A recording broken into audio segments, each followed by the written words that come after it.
126페이지에 그 어떤 그림 하나 있죠? 이거 나중에 하기로 하고, 오른쪽 보겠습니다. 127페이지에 부동산 투자의 기초 이론 있죠?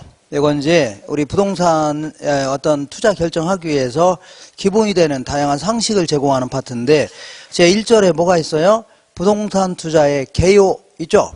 요거는 우리 교재에는 그 279페이지에 있는데, 여기서는 이제 투자는 뭐고 투기는 뭐냐 이런 얘기를 할 겁니다. 근데 요런 내용이 실어 있는데, 요거는 그냥 집에서 보세요.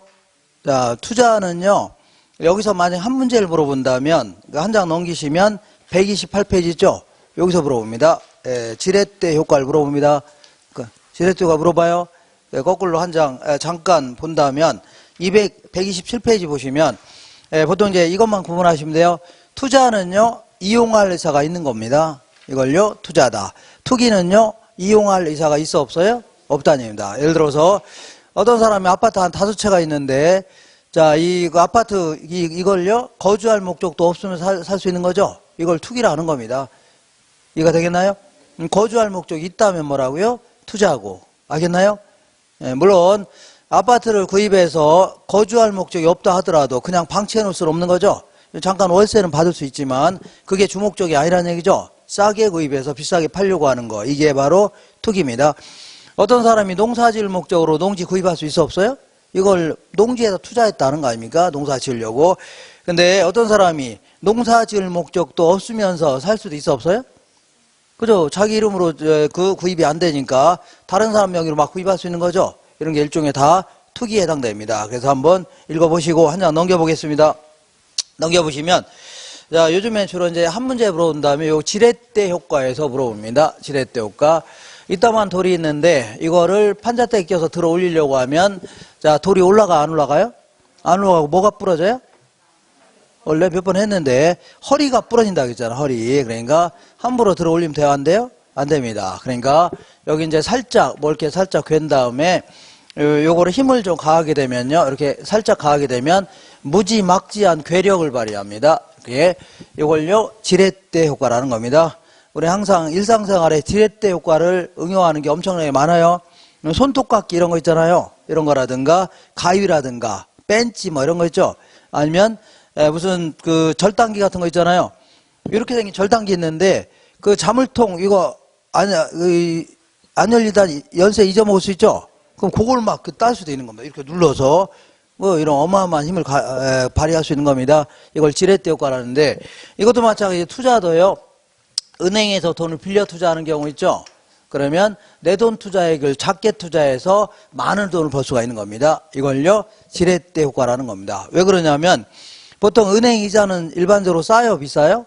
좀 싸죠. 그러니까 돈 벌어서 은행한테 줄 돈이 얼마 안 되니까 내가 이제 작게 투자해서 많은 돈 벌어갈 수 있다는 얘기죠. 이거. 그러니까 투자는요, 많이 투자해서 조금 가져가는 게 좋아요? 조금 투자해서 많이 가져가는 게 좋아요? 조금 투자해서 많이 가져가는 게 좋죠. 이걸 경제적 인간이 하는 거 아닙니까? 당연히 이렇게 투자하는 겁니다. 자, 이것도 투자도 이런 식으로 한번 해볼게요. 여기가 뭐가 있냐면, 이렇게, 요건 또 이제 안 보이는데, 이렇게. 자, 이렇게 보겠습니다. 이렇게 보겠습니다. 여기 어디 있어요? 이렇게. 이거 잘못.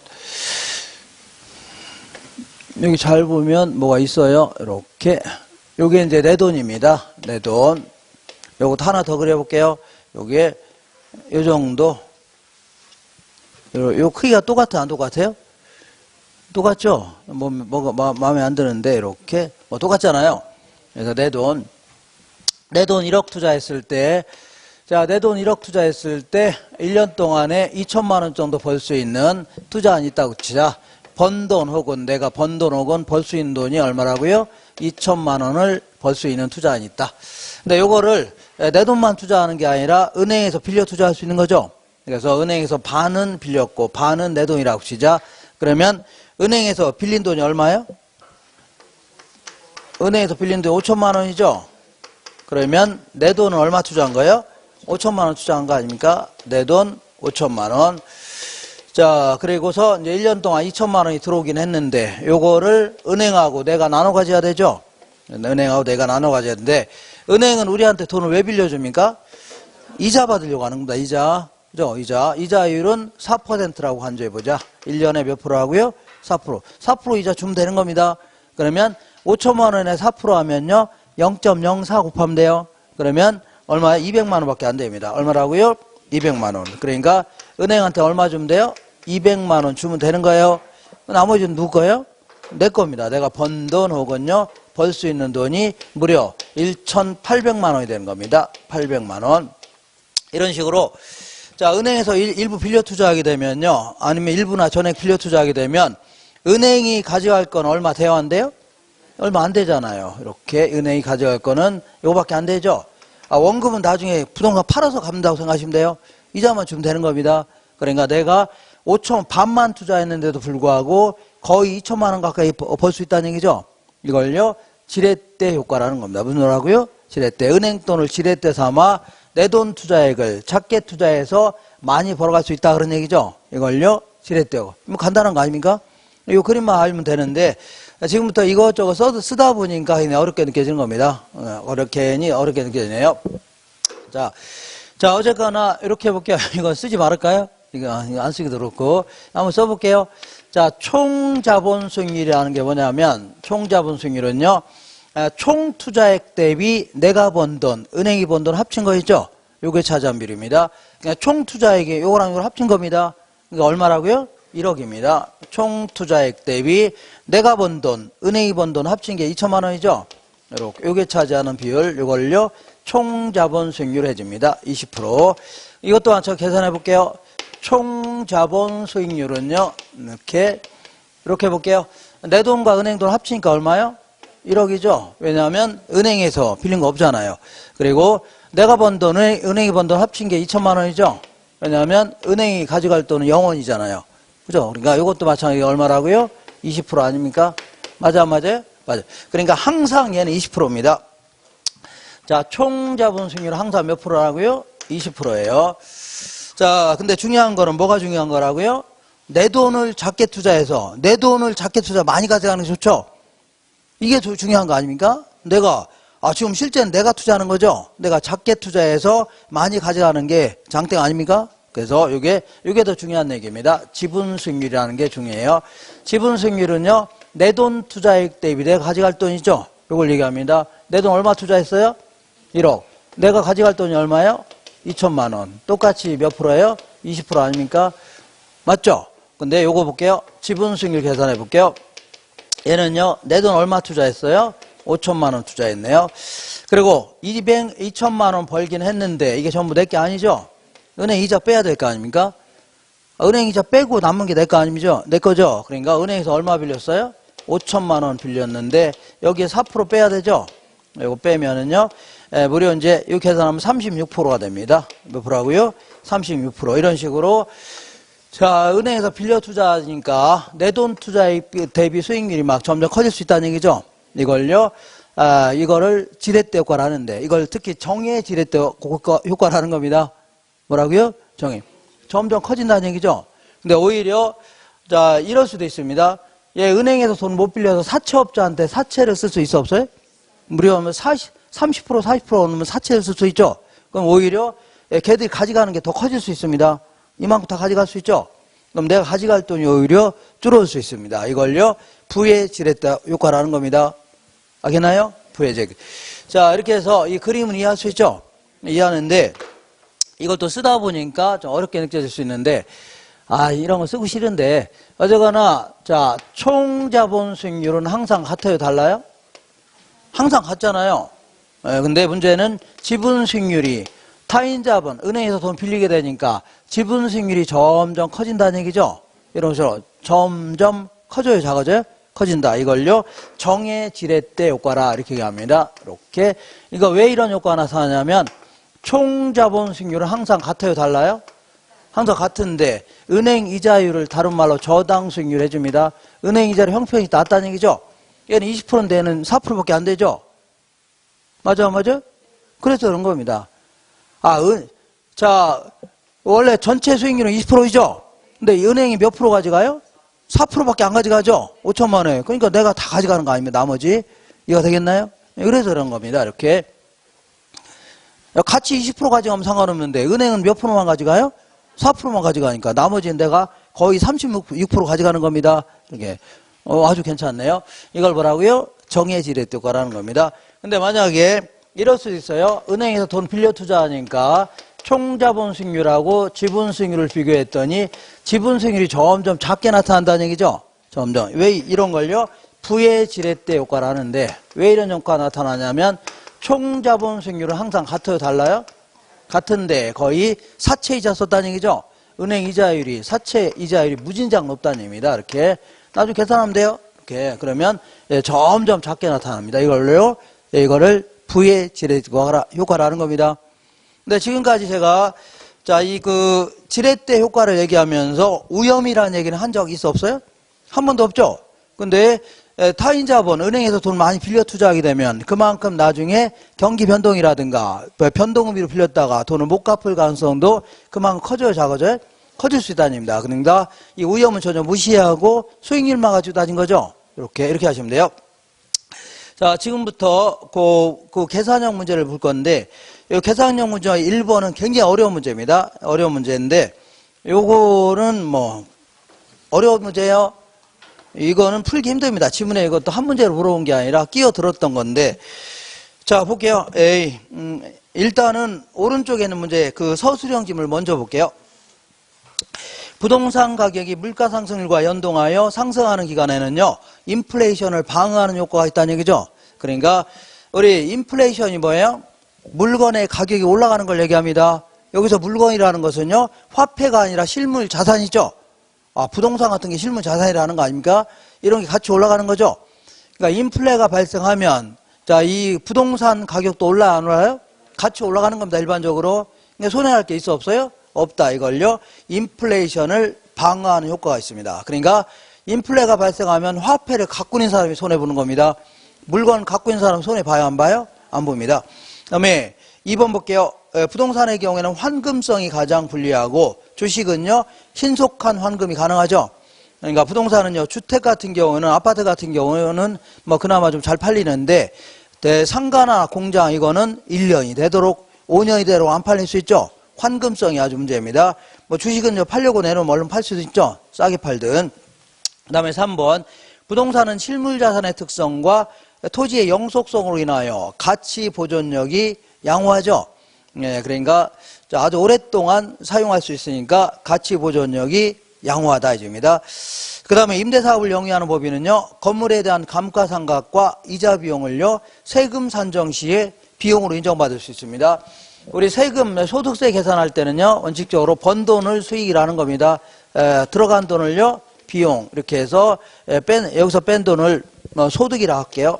이 소득에 대해서 세금을 부과하는 겁니다. 여기다 뭘 부과해요? 세금을 이렇게 부과하는 거야. 부과하는 겁니다. 세금 조정을 해서. 근데, 은행에서 이제 그 돈을 빌리게 되면, 부동산을 구입한다고 해서 돈을 빌려달라면 은행은 얼른 빌려줍니다. 왜 얼른 빌려줘요? 얘들은 그냥 빌려주는 게 아니라 담보 자꾸 빌려주죠. 주식 구입한다고 돈 빌려달라면 빌려줘요? 안 빌려줘요? 잘 안 빌려주는데, 이거는 금방 빌려줍니다. 그죠? 그냥 돈 빌리기가 아주 수월한데, 문제는 부동산을 구입해갖고, 은행에다 이자 납부하는 거 있죠? 그러면 이자 납부하는 것은요, 비용으로 인정받을 수 있습니다. 그러니까 이 비용으로 인정받으니까, 이 소득이, 계산상 소득이 줄어들겠죠? 그러면 세금도 덜 내는 효과가 나타납니다. 그리고 이 건물 같은 경우는 언젠간 철거해야 돼, 안 해야 돼요? 해야 되니까 매기 세법상, 회계상 일정액씩 비용으로 처리할 수 있습니다. 이걸요, 감가상각비라는 겁니다. 이건 돈 나가지도 않았는데 막 비용으로 처리해 주는 겁니다. 그러니까 이것도 비용으로 처리해 주니까 계산상 소득이 줄어들죠? 세금도 덜 낼 수 있는 효과가 나타납니다. 세금도 어떻다고요? 덜 낼 수 있는 효과. 이렇게 하시고. 그 다음에 세 번째 보겠습니다. 네 번째 했네요. 다섯 번째, 정의 레버리지 효과는요, 총 자본 수익률이 저당 수익률보다 높을 때 발생한다. 거꾸로 한다면요, 총 자본 수익률보다 저당 수익률이 낮을 때 발생하는 거죠. 총 자본 수익률보다 뭐라고요? 저당 수익률이 이자율입니다. 이자율이 낮을 때 발생하는 겁니다. 이렇게. 맞아, 안 맞아요? 맞죠. 그 다음에 부의 레버리지 효과는요, 부채 비율이 커질수록 자기 자본 수익률이 점점 줄어드는 것이죠. 요걸 얘기하는 겁니다. 자, 그 다음에 7번 같은 게 약간 어려운 편인데 부의 레버리지 효과가 발생하는 경우, 부의 레버리지 효과가 발생하는 이유가 뭐냐면 총 자본 수익률보다 은행 이자율이 훨씬 높다는 얘기죠. 맞아요? 사채 이자 썼다는 얘기죠. 그러니까 부의 레버리지 효과가 발생하는 거 아닙니까? 그죠? 그래서 자, 요거 약간 어려운 편인데 부의 레버리지 효과가 발생할 경우에 부채 비율을 낮춰서 은행에서 돈 조금 덜 빌리게 되죠. 그러면 부의 레버리지 효과를 줄일 수는 있는 겁니다. 그래서 읽어볼게요. 부의 레버리지 효과를 줄일 수는 있지만 이거를 정의 레버리지 효과로 바꿀 수는 없는 거죠. 왜냐하면 지금 자체가 은행 이자율이 얘보다 더 높죠. 이렇게 거꾸로 은행이 낮아야 정의 레버리지 효과로 바뀌는 겁니다. 근데 이 상태라면 정의 레버리지 효과로 바뀔 수 있어 없어요? 없는 겁니다. 다시 할게요. 자, 부의 레버리지 효과가 발생했을 때 그 은행에서 돈을 덜 빌리게 되면 부의 레버리지 효과를 줄일 수는 있겠죠. 근데 이걸 정의 레버리지 효과로 바꿀 수는 있어 없어요? 지금 자체가 은행 이자 훨씬 높죠. 이 상태에서는 못 바꾸는 겁니다. 은행 이자율이 낮아지면 몰라도 이렇게 이해가 되겠나요? 이렇게 약간 어려운 편인데 그래도 다 이해하는 걸로 간주하겠습니다.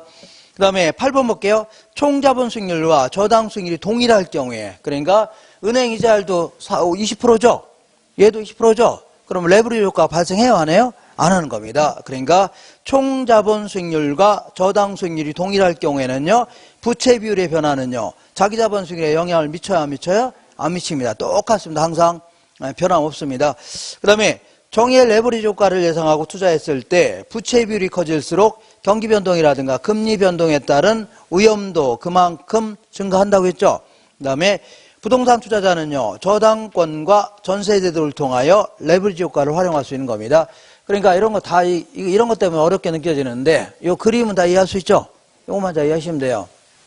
자, 상식적으로 생각할게요. 자, 항상 수익률이 20% 그대로죠? 근데 은행은 4%밖에 안 가져가죠? 자기 투자액 비율이 4%밖에 안 가져가죠? 내가 더 많이 가져가니까 이런 효과가 나타나는 거 아닙니까? 오케이? 근데 이걸 사채를 썼다. 그럼 얘들이 가져가는 게 더 많을 수 있죠? 예를 들어서, 어디 갔어요? 이렇게 2천만 원 들어오는데 거의 30%가 넘는 사채를 썼다고 치자. 몇 프로라고요? 30%가 넘는 사채. 30%. 그러면 5천에 30% 하면 3, 50에 1,500만 원이죠? 그럼 얘들 거의 1,500만 원 누가 가져가요? 사채업자 가져가는 거 아닙니까? 이게 다. 내가 가져갈 게 얼마 돼야 안 돼요? 안 돼. 이걸요, 부의 레버리지 효과라는 겁니다. 무슨 효과라고요? 부의 레버리지 효과. 이렇게 그림만 이해하시면 돼요. 이렇게. 자, 그 다음에 거기 부동산 투자자는요, 저당권은 은행에서 돈 빌린다는 얘기고, 전세 제도를 통하여 레버리지 효과를 활용할 수 있습니다. 내가 이제 이 건물을, 아파트를요, 1억짜리 아파트인데, 전세를 7천만 원 끼고서 샀습니다. 전세에 들어가 있는 걸 샀다는 얘기죠? 그러면 내 돈 얼마 투자한 거예요? 3천 투자한 거 아닙니까? 그죠? 근데 요 7천만 원은 내가 먹는 돈이에요? 나중에 갚을 돈이에요? 이 전세 보증금 나중에 갚아야 될 거 아닙니까? 그러니까 전세 기간 동안에 빌린 겁니다. 빌렸죠? 결국 빌려서 투자하는 거 아닙니까? 7천만 원 빌리고 내 돈 3천만 원 투자했죠? 근데 요거는 이자를 줄 필요는 있어 없어요? 없습니다. 그 대신 살게 하는 거 아닙니까? 그래서 이것도 마찬가지로 간주 이자 형태로 이제 계산해 볼 수 있습니다. 이자. 이렇게 해서 이것도 일종의 레버리지 효과를 활용하는 겁니다. 이렇게. 자, 그 다음에 이거 지우겠습니다.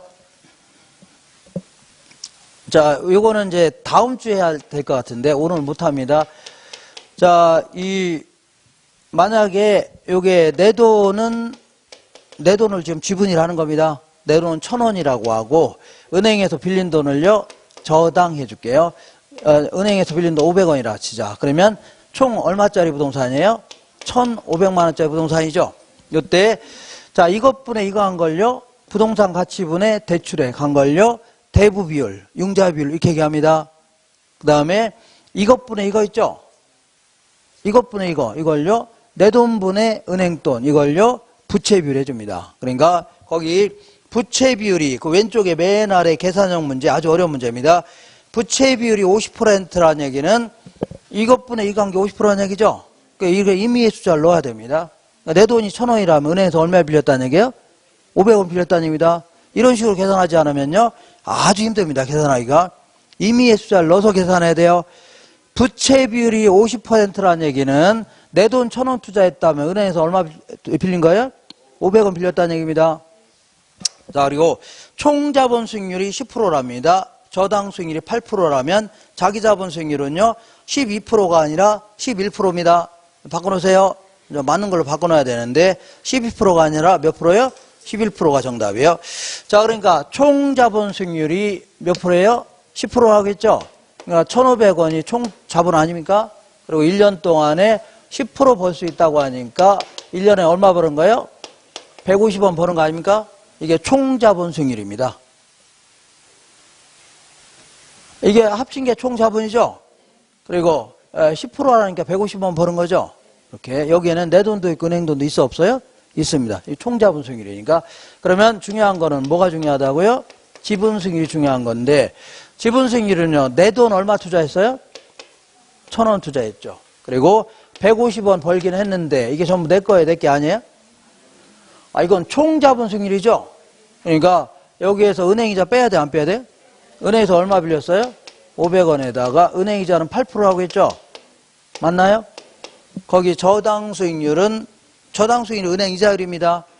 8%니까 계산하면요 0.11 나올 겁니다. 11% 이렇게 이런 식으로 풀어야 돼요. 이런 식으로 풀지 않으면 상당히 어렵습니다. 이건 지문에 이제 끼어 들었는데 이거 여기서 답한 것도 아니고 다른 데서 답했습니다. 이거 할 수 있어요?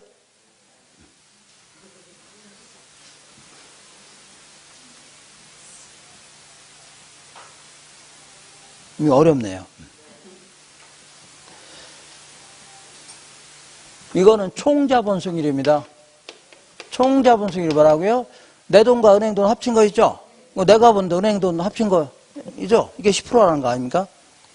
내가 번 돈, 은행이 번 돈 합친 게 150원이죠? 이게 10%라는 게 아닙니까? 그럼 지분 수익률은요, 내 돈 투자액 대비 내가 번 돈이죠? 이렇게 줘야 돼요. 자, 한 번 더 해볼게요. 지워 되나요? 이런 걸 뭐 풀기 힘듭니다. 힘들어요. 이건 해보지 않는 이상은 풀기 힘들어요. 근데 그 2번 같은 거 오른쪽 메뉴에 요거는 이제 자주 물어봅니다. 2년에 한 번 물어보니까 풀 줄 아셔야 돼요. 자, 지분 수익률은요, 자기 자본 수익률이라는데 요거는요, 내 돈 투자액분에 내가 번 돈이죠. 내가 번 돈은요, 장사해서 번 돈도 번 돈이지만 부동산 가치가 오를 수 있어 없어요? 지금 부동산 가치가 올랐다는 얘기는 안 한 거 그냥 계산한 겁니다. 부동산 가치가 오를 수도 있어 없어요? 있습니다. 예를 들어서 자, 내가 대출 끼고서 대출 한 2억 끼고 5억짜리 상가 구입했어 안 했어요? 했는데 1년 동안에 장사해서 번 돈도 있지만 5억짜리 상가가 1억 오를 수 있어 없어요? 그럼 팔더라도 1억은 내 거 아닙니까? 이것도 다 포함시켜줘야 됩니다. 그죠? 그래서 2번 같은 걸 할 줄 아셔야 됩니다. 다음과 같은 상황에서 오른쪽 메뉴에 자, 임대주택 투자자의 1년간의 자기 자본 수익률, 다른 말로 지분 수익률 해줍니다. 임대주택의 총 투자액은 1억인데 은행에서 빌린 차입금이 6천만 원이랍니다. 그럼 내 돈 얼마 투자한 거예요? 4천만 원 투자했네요. 여기 4천만 원. 내 돈 투자액 대비 내가 번 돈인데 요거는 장사해서 번 돈. 얘는요, 부동산 가치가 올라와서 번 돈. 차입 조건은 이자 1년 8%랍니다. 그리고 1년간의 순영업소득이 800만 원이죠. 항상 요거는 입문 과정에서 얘기하는 거기 때문에 가유순 전후할 때 세금 효과를 무시한다면 순영업소득 자체가 내가 번 돈, 은행이도 번 돈이 합쳐 있는 겁니다. 아, 입문 과정에서 이렇게만 아시면 돼요. 순영업소득 자체가 내가 번 돈, 은행이 번 돈 합쳐 있다는 얘기죠. 이렇게 마시면 돼요. 이렇게. 자, 그리고 1년간의 임대주택의 가격이 얼마 올랐어요? 2% 올랐네요. 그러니까 1년 동안에 자, 1년 동안에 순영업소득이 800만 원인데 이만큼 벌었는데 이게 전부 내 게 아니죠? 은행 이자를 빼야 될 거 아닙니까? 이게 내가 번 돈, 은행이 번 돈이 섞여 있다고 했죠? 여기서 은행 이자를 빼야 됩니다. 은행에서 얼마 빌렸어요? 6천만 원 빌렸잖아요. 6천만 원에 대해서 이자율이 몇 프로 하고 있어요? 8%? 0.08 곱해야 돼요. 요거 뺀 게 바로 장사해서 번 돈입니다. 뭐래서 번 돈이라고요? 장사해서 번 돈. 아, 지금까지 요것만 계산했죠? 지금까지 계산한 게 요겁니다. 왜냐면 부동산 가치가 올랐다는 얘기는 없었기 때문에, 저기서는. 근데 부동산 가격도 아까 2% 올랐다고 했죠? 1억짜리가 몇 프로 올랐어요? 2% 올랐으니까 1억 곱하기 2% 해줘야 돼요. 이렇게. 자, 이런 식으로 계산하면 아마도 이거 얼마 나오냐면 13% 나올 겁니다. 몇 프로요? 13%. 계산해 보세요.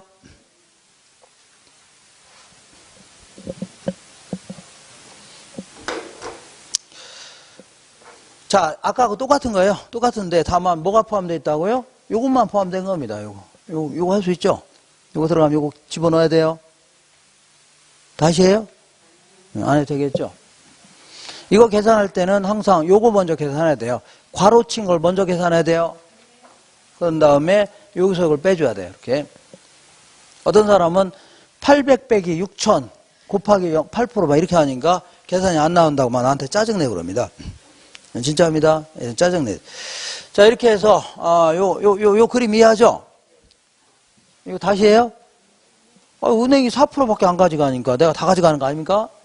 지가 투자한 게 5천만 원을 투자하면서 지가 가져가는 거 몇 프로밖에 안 가져가요?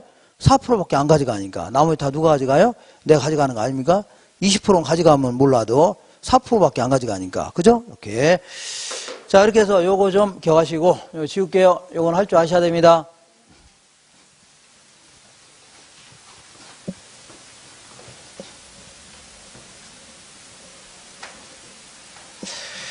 자, 지금부터 이제 수익률이 뭐고 위험이 뭐냐, 요걸 한번 알아보겠습니다. 수익률과 위험. 우리 교재에는 284페이지 있을 겁니다. 이렇게. 자, 저쪽으로 한번 쭉 가보겠습니다. 저 좀 칠판을 좀 많이 쓸 필요가 있어서.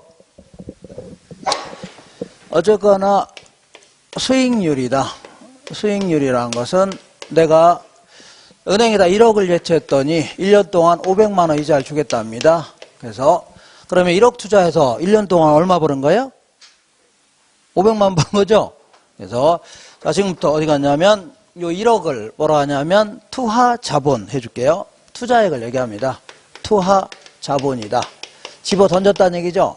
베팅했다 그런 얘기입니다. 그리고 요 500만 원을 뭐라 하냐면 순수익 해줍니다. 순수익.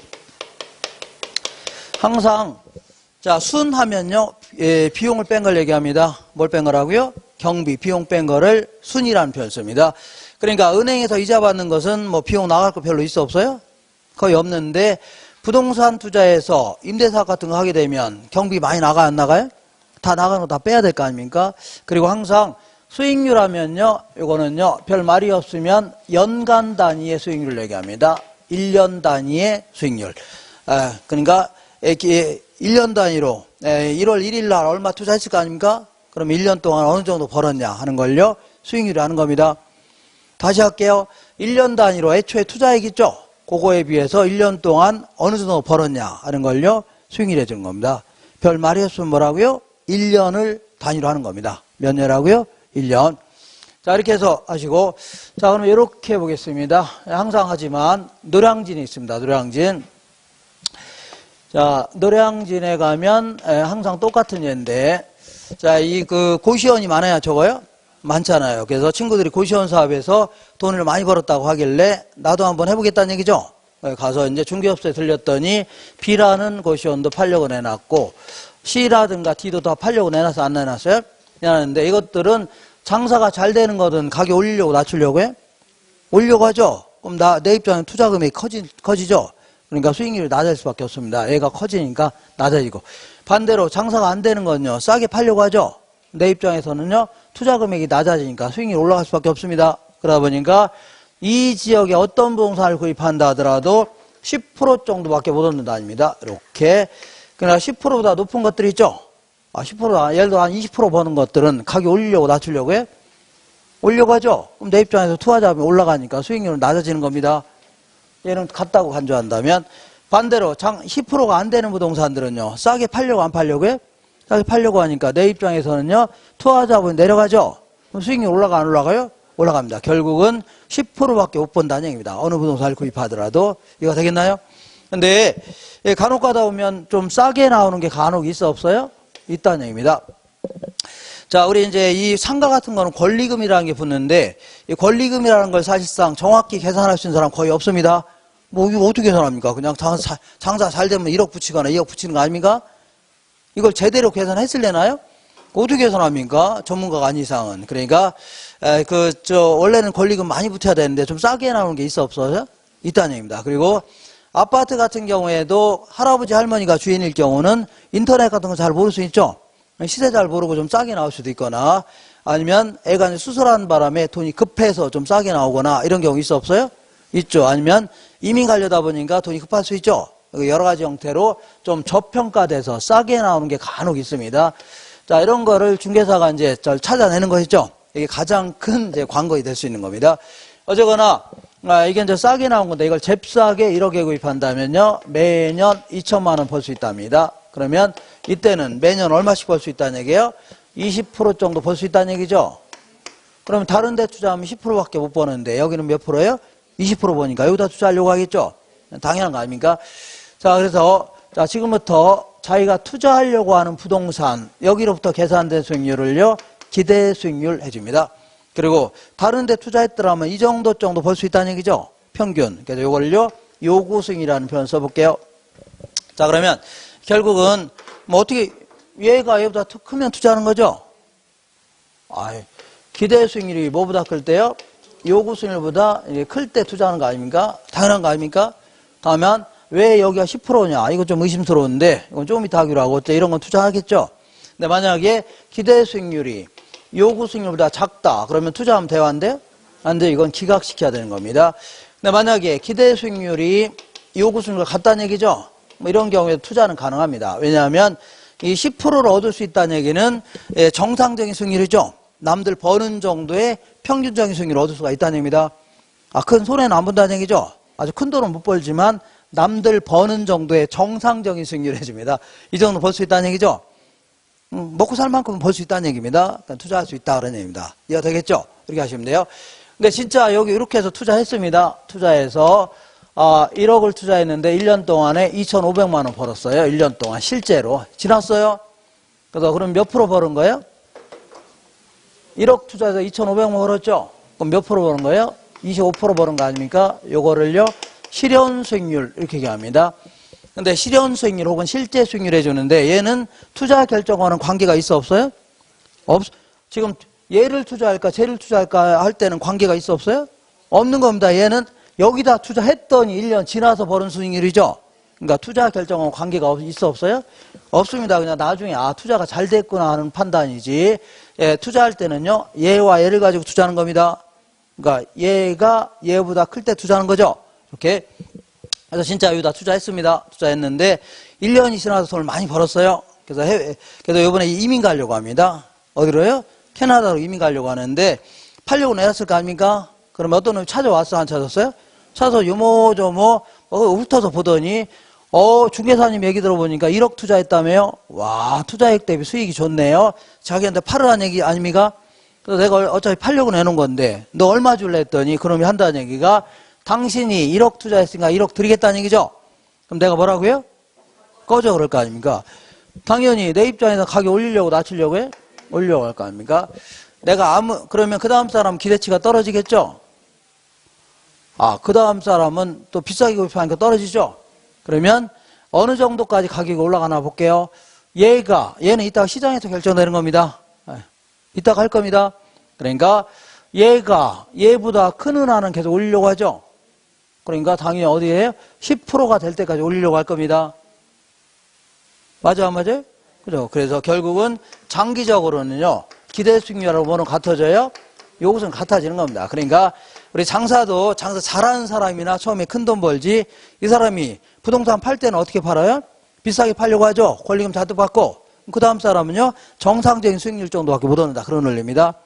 아무리 내가 금매로 아파트를 구입했다 하더라도 팔 때는 금매로 구입한 거 그대로 파나요? 가격 올려서 받고 팔려고 할 거 아닙니까? 그럼 그 다음 사람은요, 정상적인 수익률 있죠? 요거밖에 못 얻는다. 그런 논리입니다. 다시 해요? 느낌이 오시죠? 그러니까 뭐 처음에 이렇게 어떻게 싼 부동산 어떻게 구입했다는 얘기죠? 그런 사람이나 큰 부동산 번다. 그런 얘기입니다. 오케이? 네, 이렇게 하시면 돼요. 자, 이렇게 해서 요 정도 정리하. 요거 별거 아니면서 물어보면 거의 한 진짜입니다. 요 얘기를 조금 이따 하겠지만, 자, 요 얘기를 거의 한 80%는 무슨 얘기 모르고 막 지나갑니다. 자, 한번 읽어볼게요. 거기 어디냐면요.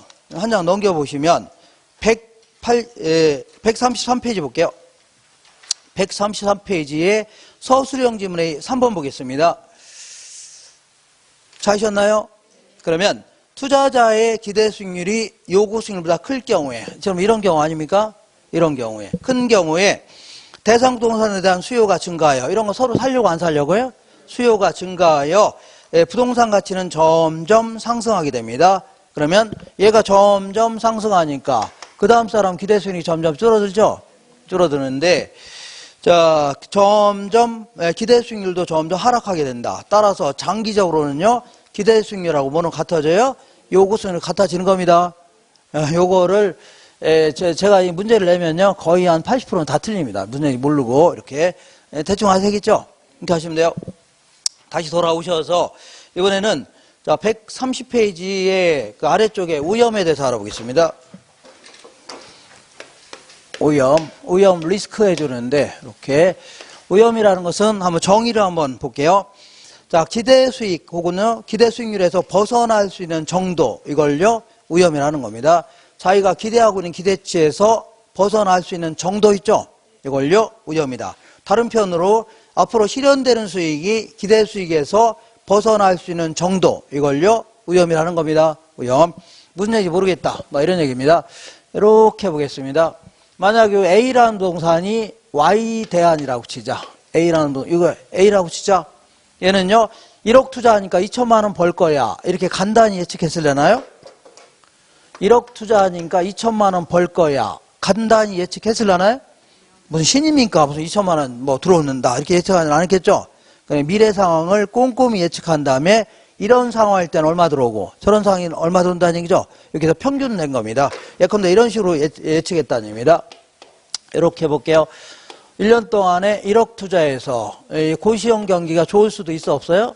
있고, 보통이 될 수도 있고 이제 불황이 될 수 있다. 이렇게 해서 여러 가지 상황을 상정해 보는 겁니다. 그래서 만약에 경기가 좋다면 한 2,100만 원 정도 들어온답니다. 이렇게. 만약에 보통일 경우는요 2천만 원 정도가 들어온대요. 불황일 경우는요 1,900만 원이 들어온대요. 근데 앞으로 경기가 좋을지 나쁠지 알아요, 몰라요? 어떻게 합니까? 무슨 신도 아니고.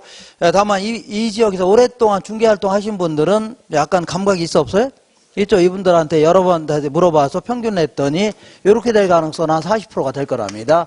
이렇게 될 가능성도 40%, 이렇게 될 가능성은요 20%라는 얘기죠. 그래서 이걸 평균 낸 건데 계산할 줄 아셔야 됩니다. 이때는 이렇게 계산하면 됩니다. 2100 곱하기 0.4 플러스 2000 곱하기 얼마요? 0.2 플러스 1900 곱하기 0.4 있죠? 이렇게 해주면 2천만 원 나옵니다. 요거를요 기대 수익이라는 겁니다. 아, 이렇게 해서 1억 투자하니까 2천만 원 기대되는구나. 그러니까 1억 투자하니까 2천만 원 벌 거야. 그래서 20% 이렇게 나왔다, 그런 얘기지. 밑도 끝도 없이 그냥 자 2천만 원 벌 거야, 이렇게 예측하지 않았다는 얘기죠. 자, 근데 얘 같은 경우는요 자기가 기대하고 있는 기대치가 2천만 원 아닙니까? 2천만 원이죠. 근데 경기가 좋아도 한 100만 원 더 들어오죠. 아, 경기가 좋아도 얼마 더 들어와요? 100만 원 더 들어오고, 경기가 나쁘면요 100만 원까지죠. 기대치의 수익에서 벗어날 가능성이 크진 않다는 얘기입니다. 자, 근데 요거는 Z라는 대안이 있는데 요거는 술집입니다. 술집. 이렇게 보겠습니다. 얘도 1억 투자하게 되면요 1년 동안에 기대된 수익이 2천만 원이랍니다. 이것도 2천만 원이래요. 근데 요것도 그러니까 얘도 몇 프로예요? 20% 아닙니까? 맞죠? 근데 얘는 어떻게 계산하냐면 이렇게 계산했답니다. 자, 술집 경기가 뭐 좋을 수도 있고 보통이 될 수도 있고 불황이 될 수 있는데, 만약 술집 경기가 좋다면 한 8천만 원이 기대된답니다. 이렇게. 보통일 경우는요 2천만 원 기대된대요. 불황일 경우는요 자 마이너스 4천만 원이라는 게 원금도 4천 까진다는 얘기입니다. 자, 그래서 이렇게 될 확률은 똑같다고 가정해보자. 자, 호황일 때의 확률은 40%, 보통이 될 확률은 20%, 불황이 될 확률은 40%. 요것도 계산해 볼게요. 8천 곱하기 0.4 플러스 2천 곱하기 0.2 있죠? 플러스 괄호 열고 마이너스 4천 곱하기 0.4 괄호 닫고 있어야 돼요. 이렇게 해주면 2천만 원 나옵니다. 그럼 이것도 몇 프로라고요? 20%인데. 맞아, 안 맞아요? 맞잖아요. 근데 요거는요 기대하는 기대치가 2천만 원 맞죠? 근데 얘는 잘하면 8천만 원 대박 날 수 있어 없어요? 대박 날 수 있잖아요. 근데 잘못하면요 쪽박 날 수 있어 없어요? 쪽박 날 수 있다는 얘기입니다. 이런 식으로 그래서 자기가 기대하고 있는 기대치에서 벗어날 가능성이 커요 작아요? 크다. 이런 걸 위험이 크다 해줍니다. 이런 걸 상대적으로 위험이요 작다 해줍니다. 자기가 기대하는 정도가 딱 들어온다는 얘기죠. 이런 거 위험이 작다 하는 거고 이게 잘못하면 막 완전 그지가 될 수 있죠. 잘못하면요 떼돈 벌 수 있다는 얘기죠. 이런 걸 위험이 큰 대안이라는 겁니다. 위험을 하고요 큰 대안. 자 근데 요거는 이제 은행에다 예치하는 경우 생각할게요. 은행에다가 이렇게 그러면 은행에다 예치하게 되면 1억 예치하게 되면요 1년 동안에 500만 원 이자를 주겠답니다. 근데 은행은요 예금자 보호법에 따라 다 보호를 받고 있습니다. 그렇기 때문에 돈을 못 받을 가능성이 있어 없어요?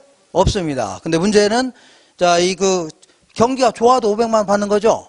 나빠도 얼마라고요? 500만 원 받는 겁니다. 그러니까 어쨌거나 이 100%는 100% 맞는데 경기가 좋아도 500만 원, 나빠도 500만 원이죠. 벗어날 가능성이 있어 없어요? 없다. 그래서 이런 걸요 위험이 전혀 없다 해줍니다. 뭐가 없다고요? 위험이 전혀 없다. 그래서 위험이 전혀 없을 때의 수익률 이렇게 요거 5% 아닙니까? 요걸 뭐라고 하냐면 무위험 수익률 해줍니다. 뭐라고요? 무위험률 혹은 무위험 수익률. 자, 다시 한번 정리할게요. 네. 자기가 기대하고 있는 기대치가 딱 있는데 기대치에서 벗어날 가능성이 굉장히 크다는 얘기죠. 이걸요 위험이 크다. 벗어날 가능성이 그다지 크진 않다는 얘기죠. 이걸요 위험이 작다. 벗어날 가능성이 아예 없는 걸요 위험이 없다 해줍니다. 정리할 수 있나요? 이렇게 하시고 자 지금부터 우리가 이거 지울게요. 지저분하니까. 이렇게. 자, 이 기대 수익률과 위험을 계산해봐라. 이게 자, 이 기대 수익률을 계산하는 건 반드시 계산할 줄 아셔야 돼요. 위험을 계산하는 것은 자 최근 10년 동안 3번을 물어봤는데 얘는 같이 물어봅니다. 같이 기대 수익률하고 위험을 같이 물어볼 수 있어요. 그죠? 그러면 자 1번, 2번, 3번, 4번, 5번이 있다면 기대 수익률이 20%로 답이 나와 있죠. 그러면 기대 수익률을 계산할 줄 알아야 돼, 몰라야 돼요? 그러면 나머지는 30%다. 그러면 둘 중에 하나 답이잖아요. 둘 중에 하나 답이죠. 그러면 위험을 계산 못해도 둘 중에 하나 찍으면 확률이 줄어들죠. 그죠? 그러니까 최소한 뭐는 풀 줄 아셔야 돼요? 기대 수익률은 풀 줄 아셔야 됩니다. 이렇게. 자, 이렇게 계산은 이제 두 가지 형태로 물어봅니다. 자, 볼게요. 1억 투자하니까 1년 동안에 경기가 좋을 수도 있어 없어요? 있고 안정적일 수도 있고 불황이 될 수도 있는데 이렇게 볼게요. 호황일 경우는 3천만 원이 기대된답니다. 이렇게 안정적일 경우는요 2천만 원이 기대된대요. 불황일 경우는요 1,000만 원이 기대된대요. 자 이렇게 해서 확률은 40% 얘는요 20% 40%라고 치자. 이렇게 자 그러면 이렇게 물어본다면요 뭐 어떻게 해서 상관없는데 아까처럼 계산한 게 가장 빠릅니다. 3,000 곱하기 0.4 플러스 2,000 곱하기 얼마예요? 0.2 플러스 1,000 곱하기 0.4 해주면 돼요. 더 빨리 하려면요 30 곱하기 0.4 플러스 20 곱하기 0.2 플러스 10 곱하기 0.4 있죠. 어떻게 해도 상관없습니다. 그러면 1년 동안에 기대된 수익이 나와야 안 나와요? 나오잖아요. 2천만 원 나옵니다. 그러니까 20%다. 이렇게 답하면 돼요. 이런 식으로 답하면 되는데 문제에서 이렇게 물어보는 게 아니라 이렇게 물어볼 수 있습니다. 어떻게 물어보냐면 자, 각 상황하의 수익률이 곧바로 주어진 경우가 있습니다. 보통 이렇게 물어봅니다. 지금처럼 어떻게 하냐면 호황일 때는 1억 투자해서 3천만 원 벌 수 있죠. 이때는 몇 프로예요? 30% 벌 수 있네요. 이렇게. 그 다음에 안정적일 경우는요 2천만 원 벌 수 있죠.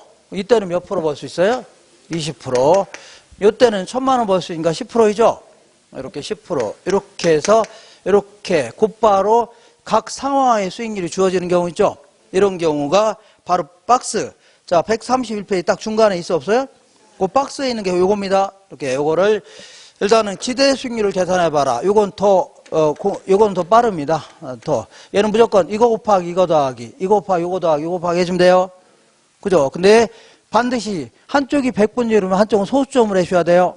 그러니까 자 이건 여러 번 했으니까 30%가 될 확률은 자 30%가 될 확률은 몇 프로하고요?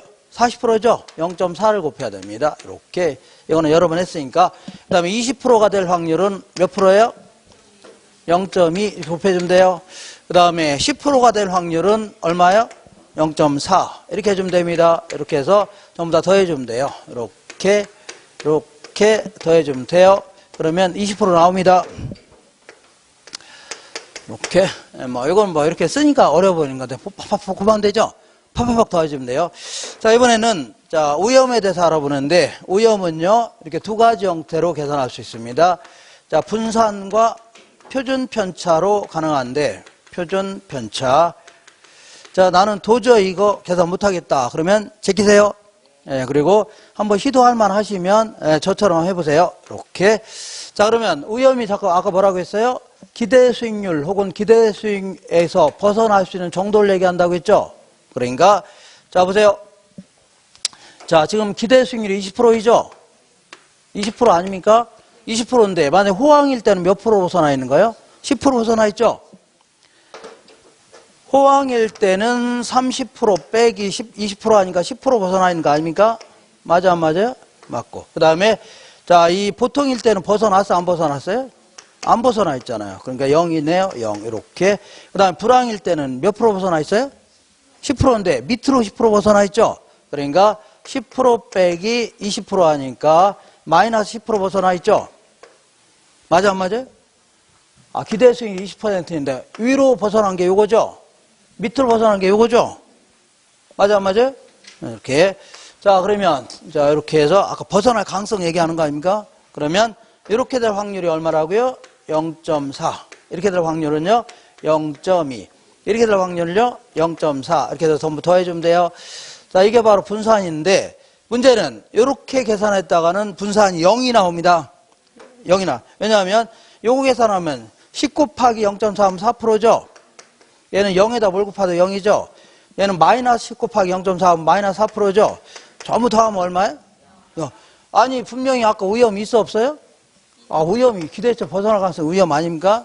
오염이 있는데도 그 은행처럼 은행이 없다고 좀 대화인데요? 말도 안 되는 거 아닙니까? 근데 왜 이런 효과가 나타나냐면, 이렇게 플러스 효과를 마이너스 효과로 막 상쇄시키는 거죠? 까버리니까 어떤 0이 나올 수 있다는 얘기입니다. 그래서 이게 문제가 되기 때문에 이렇게 한 겁니다. 여기다가 이제 제곱을, 어디 갔어요? 빨간 거. 여기다가 요 제곱을 친 겁니다. 제곱. 이렇게 제곱. 여기도 얼마요? 제곱. 여기도 얼마요? 제곱. 재미없나요? 재미없네. 자, 그러면 10의 제곱하면 100이죠? 100 곱하기 0.4 하니까 40%입니다. 얘는 뭘로 나도 0입니다. 그 다음에 마이너스 10의 제곱이죠?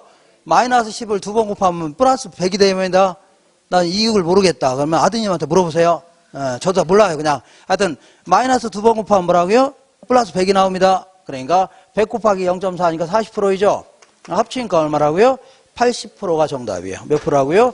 80%. 근데 얘는 인위적으로 제곱하는 바람에, 뭐라는 바람이요? 제곱을 하는 바람에 볼륨이 커졌어요, 작아졌어요? 덩치가 무진장 커졌죠? 아, 마이너스 없애려고 막 제곱하는 바람에 덩치가 굉장히 커졌죠? 어떤 경우 몇천 % 나올 수도 있습니다. 요거, 그래서 다시 볼륨이라고 할까요? 예, 볼륨을 줄여놓을 필요가 있다는 얘기죠? 그래서 여기다가 이 분산을 루트를 씌운 겁니다. 이렇게. 요거는 계산 문제 안 물어봅니다. 왜냐하면 이런 계산기는 공학용이라든가 재무용 계산기 아마 문제가 안 풀려요. 그러니까 안 물어봅니다. 안 물어봐요. 그냥 분산과 뭘로 계산할 수 있다고요? 표준 편차로 가능하다. 이거 하시면 돼요. 그래서 얘 계산하면요. 8.9443 이렇게 나올 겁니다. 8. 뭐라고요? 9443% 이렇게 할 수 있죠. 자, 이렇게 해서 이렇게 정리하시고, 자, 잠깐 한 장 넘겨보겠습니다. 이거 지워도 돼요? 안 돼요? 거기 다 있으니까 한번 시도해 보시고. 자, 거기 있는 그 계산형 문제는 전부 다 기출로 나왔던 문제들입니다. 이거 내가 만든 것도 아닙니다. 내가 만든 거 하나도 없어요. 다 거기 기출 문제입니다. 자, 거기 보시니까 1번은 자, 예전에 했으니까 8.2%가 나올 겁니다. 이 1번은 기대 수익률 계산하는 거 있죠? 이거 굳이 할 필요 있어 없어요? 해요, 그래도? 집에서 해보세요. 2번 할 줄 아시면 다 할 수 있는 겁니다. 2번. 시장 상황별 추정 수익률의 예상치가 다음 같을 경우에 기대 수익률하고 분산을 계산해 보랍니다.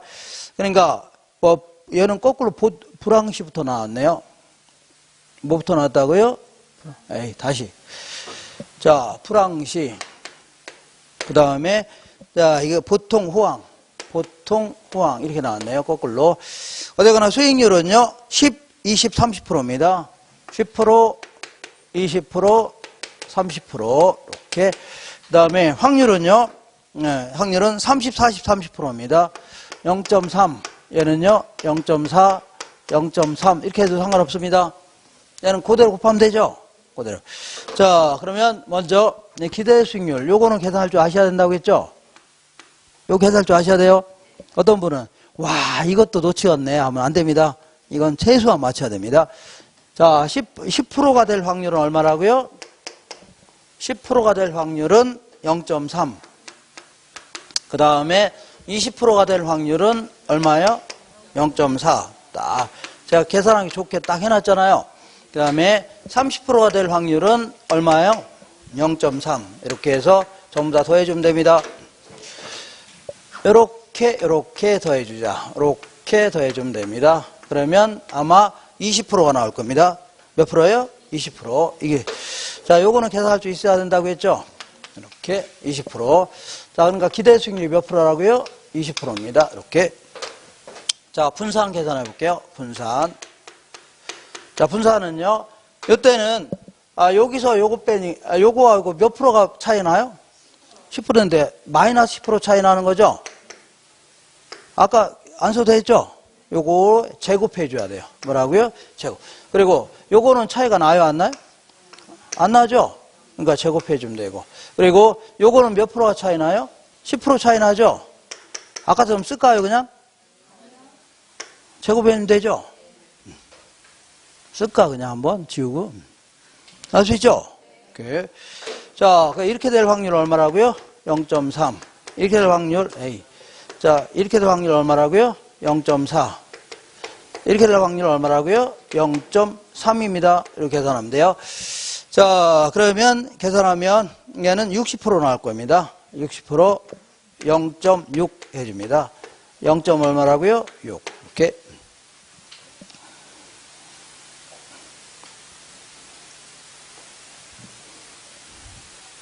다시 해요? 연습해 보세요.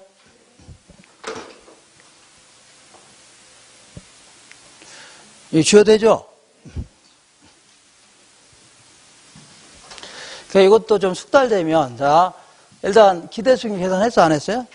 쪽쪽쪽 계산했잖아요. 딱 보니까 얘랑 몇 프로 차이 나요? 마이너스 10% 차이 나죠? 얘는 차이 나요, 안 나요? 안 나고. 얘는 10% 차이 나죠? 요거의 제곱, 요게 제곱. 곱하기 0.3. 요것도 곱하기 0.3 하면 되죠? 그냥 잘하면 할 마음이다. 잘하면. 어째 표정들이 어째 굳어지기 시작했나? 자, 하나만 더 해볼까요? 오른쪽 보겠습니다. 133페이지 있죠? 맨 위에 보겠습니다. 네, 박스를 한번 그려볼게요. 자, 요거는 그 호황시, 요거는요 불황입니다. 자, 부동산이 뭐 상가도 있고 뭐가 있어요? 오피스텔.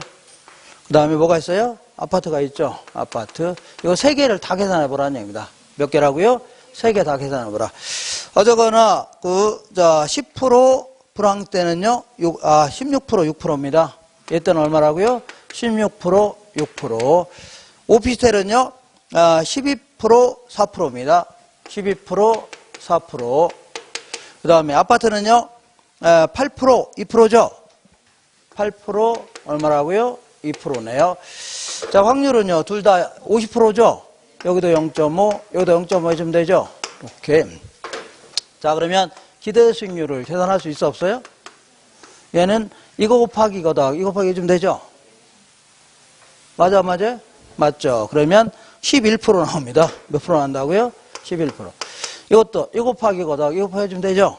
이건 얼마라고요? 이거는 8% 나옵니다. 이렇게. 얘는요 5% 나옵니다. 어떻게 빨리 계산하냐면 자, 확률이 같아요, 달라요?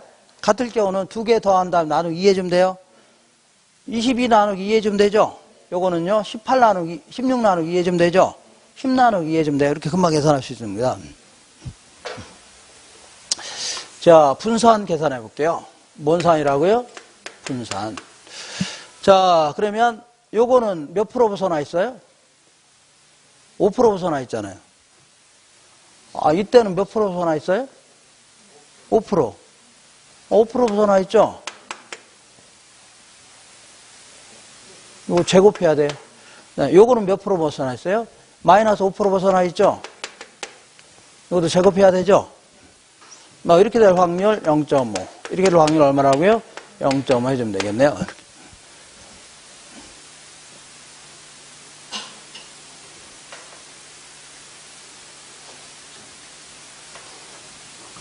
이때는 몇 프로 벗어나 있어요? 4%. 이때는 몇 프로 벗어나 있어요? 마이너스 4%. 이렇게 될 확률 0.5. 이렇게 될 확률 얼마라고요? 0.5. 이때는 몇 프로 벗어나 있어요? 3%. 이때는 몇 프로예요? 마이너스 3%. 제곱. 자, 곱하기 0.5. 이때는 얼마라고요? 0.5입니다. 이렇게. 그러면 이때는요, 요거는 곧바로 25%입니다. 요거는요, 16%예요. 요거는요, 9%입니다. 어떻게 빨리 계산하냐면, 요것도 25죠? 요것도 25죠? 마이너스 5 곱하기 마이너스 5면 25죠? 요거 반 아닙니까? 그러니까, 요거 하나만 해도 돼요, 하나만. 그러니까 5, 5, 25. 얘는 얼마라고요? 4, 4, 16. 얘는 얼마라고요? 3, 4, 9. 이렇게 상관없습니다. 이럴 경우는. 자, 하여튼, 이렇게 여기까지 할 수 있으면 한번 해보세요. 다시 해요? 자, 이렇게 해서, 요 정도 하시고, 잠깐 쉬었다 하겠습니다.